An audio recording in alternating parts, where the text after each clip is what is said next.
Michael Andrew McCagan atau lebih dikenal dengan Duff McCagan. Lahir di Seattle, Washington, bungsu dari 8 bersaudara.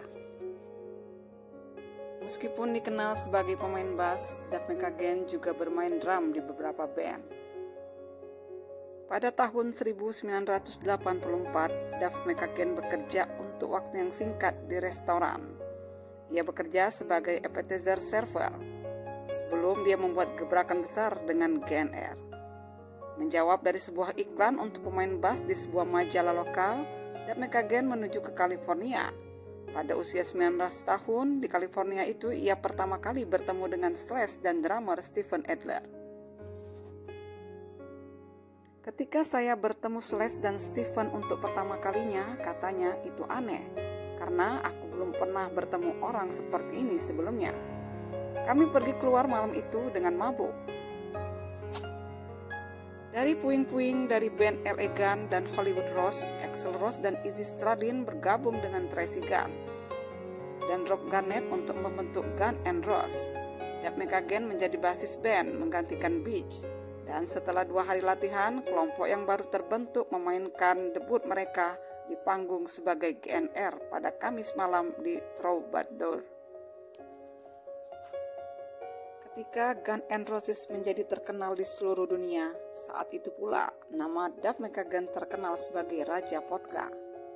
Saya ingat pada tahun 1988, saat sebuah konser MTV, Axl Rose mengenalkan saya kepada publik sebagai Duff, the King of Beers, McCagan. Segera setelah itu sebuah perusahaan produksi film animasi kartun menanyakan kepada saya apakah mereka bisa menggunakan nama Duff untuk sebuah merek bir dalam film kartun tersebut. Saya tertawa terbahak-bahak dan berkata tentu saja, tidak ada masalah, semuanya terdengar seperti proyek murahan. Maksud saya begitu mudahnya nama saya muncul di kartun tersebut. Saya sedikit tahu tentang The Simpsons dan bahwa dalam beberapa tahun saya akan membawa gelas dan botol bir dimanapun kami tur. Duff McCagan juga mengatakan bahwa setiap hari ia memastikan punya botol vodka di samping tempat tidurnya. Duff merupakan seorang pecandu alkohol berat. Puncaknya pada tanggal 10 Mei 1994, Duff McCagan menjadi sakit parah karena pembengkakan pankreasnya seukuran bola. Dia telah mencoba untuk mengekang kebiasaannya minum dan obat dengan memberikan kokain dan vodka beralih ke anggur dan bir. Di rumahnya di Seattle, ia jatuh dari tempat tidur ke lantai dan tidak mampu untuk bangun. Duff mengalami nyeri tajam di perutnya.